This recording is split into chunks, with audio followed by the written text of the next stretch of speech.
Qu'est-ce que ça vous fait justement de savoir que l'édifice du Bruyère là, va pouvoir porter le nom de votre père à son honneur? Ben, c'est sûr que c'est un grand plaisir pour moi, mais pour les 5 enfants que nous sommes, hein, parce que nous sommes 5 enfants à porter à porter fièrement son nom et évidemment et à tenter de poursuivre ce qu'il nous a légué. Donc c'est une grande fierté pour nous, mais je pense que ça peut être aussi une grande fierté qu'on partage avec l'ensemble du Témiscamingue aujourd'hui.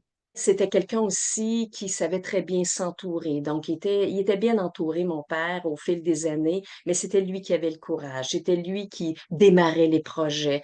Autant lorsqu'il a été, parce qu'on sait qu'il a été le premier directeur général fondateur de la commission scolaire du Lac-Témiscamingue, mais comme directeur d'école, c'était quelqu'un de très courageux qui mettait en place beaucoup de projets dans ses écoles.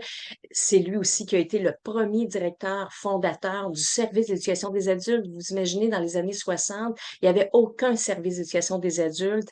Et lorsqu'on a demandé ça à mon père, qui était déjà à temps plein dans une école, il était déjà directeur à temps plein dans une école secondaire, on lui a dit, démarre un service d'éducation des adultes.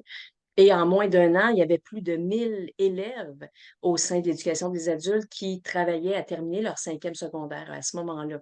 C'est quoi son legs le plus important selon vous? Mon père aurait eu accès à des postes au ministère de l'Éducation. Il a été interpellé pour aller à Québec, pour aller ailleurs, mais il croyait tellement au développement de sa région, puis il voyait tellement que tout était à faire, tout était à développer, je crois qu'il ne se serait pas senti bien d'aller ailleurs. Donc, je pense que son legs, c'est croyons en notre région, croyons en notre autonomie. Et si on y va plus au cœur au niveau de l'éducation, croyons en l'élève. Je pense que c'est le lait qui nous laisse.